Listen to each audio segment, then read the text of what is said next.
అభివృద్ధి చంద్రబాబు నాయుడు గారు అభివృద్ధి చేస్తారు అని సప్తగిరి ప్రసాద్ గారు మీరు అన్మ్యూట్ చేసుకోండి, మీరు మ్యూట్ లో ఉన్నారు. సప్తగిరి ఒక నిమిషం, రేగిడి లక్ష్మణరావు గారు ఒక నిమిషం, లెటర్ కంప్లీట్. లక్ష్మణరావు గారు ఒక్క నిమిషం ఆవిడని కంప్లీట్ చేయనండి. లక్ష్మణరావు గారు ఒక నిమిషం ఆవిడని కంప్లీట్ చేయనండి. ఇంకొక అంశం, జనసేన పార్టీకి సంబంధించి నేను ఒక్కటి ఇక్కడ యేసుక్రీస్తు సూక్తి ఒకటి చెప్పాలనుకుంటున్నానండి. ఎవరు పాటించినా పాటించకపోయినా జనసేన మాత్రం తనని తాను తగ్గించుకుని వాడు హెచ్చించబడును అనేటువంటి సూక్తిని చాలా బాగా పాటిస్తుంది. తనను తాను తగ్గించుకుంటూ పార్టీ పెట్టిన 15 ఏళ్ల నుంచి తగ్గించుకుంటూ వస్తున్నాడు, కానీ ఎప్పుడు హెచ్చింపబడతాడో ఎవరికి తెలియదు బాబు. ఆ హెచ్చింపబడేటువంటి కాన్సెప్టే లేదు అక్కడ. తగ్గించబడే కాన్సెప్ట్ అప్లై అవుతుంది, కానీ హెచ్చింపబడే కాన్సెప్ట్ మర్చిపోయినట్టున్నారు వాళ్ళు.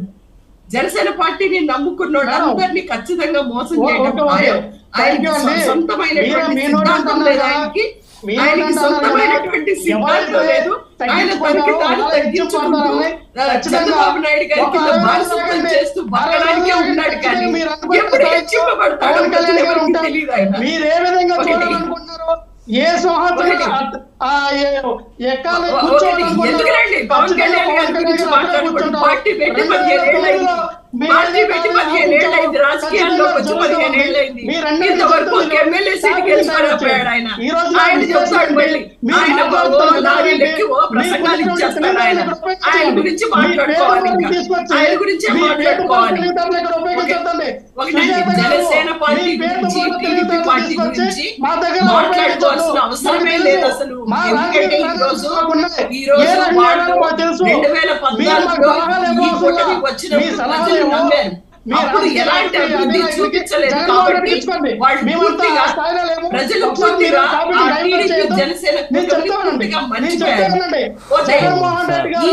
అధికారంలోకి రాగానే హిందువులు చేయడానికి హిందువులు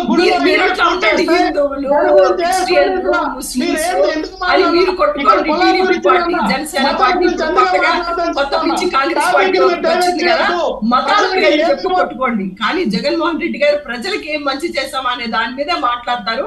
ఆయన ప్రతినిధులుగా సప్తగిరి ప్రసాద్ గారు మాట్లాడారండి. సుజాత గారు మాట్లాడడం క్రిస్టియన్ మావాడే, ముస్లిం సుజాత గారు సప్తగిరి ప్రసాద్ గారు మాట్లాడతారు ఒకసారి ప్లీజ్.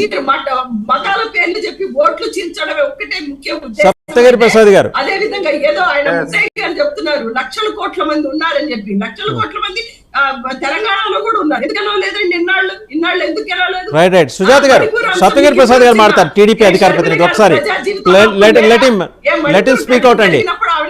ఒక్క నిమిషం సుజాత గారు అనిల్ గారు, షర్మిల గారు వెళ్ళి మణిపూర్ సప్తగిరి ప్రసాద్ గారు మీరు మాట్లాడండి. సప్తగిరి ప్రసాద్ గారు మీరు మాట్లాడండి. మరి మీకు వద్దా ఓట్లు? క్రైస్తవుల ఓట్లు వద్దా మీకు? మణిపూర్ బాధలు వద్దా? ఇప్పటికైనా కళ్ళు తెరిచి ఇప్పటికైనా క్రైస్తవులకు క్షమాపణ చెప్పి సప్తగిరి ప్రసాద్ రెడ్డి గారు మణిపూర్ వెళ్ళి రమ్మనండి.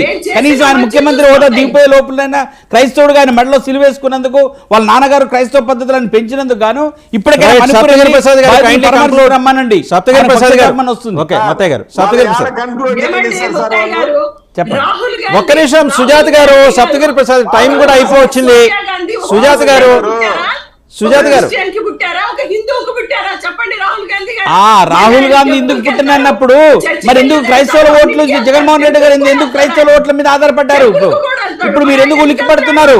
షర్మిల గారు మాట్లాడిన వెంటనే దయచేసి వినండి. షర్మిల గారు క్రైస్తవుల గురించి మాట్లాడిన వెంటనే మొత్తం జగన్మోహన్ రెడ్డితో సహా మంత్రులందరూ ఉలిక్కి పడుతున్నారు. ఎందుకు ఉలిక్కి పడుతున్నారు? మీరు మీ పొలిటికల్ ఎగ్జిస్టెన్స్ కోసం మతాలను తీసుకొచ్చి, మీరు మత ప్రచారాన్ని తీసుకొచ్చి పొలిటికల్ ప్రచారం లాగా చేయాలనుకుంటే ప్రజలు తిప్పి కొడతారండి.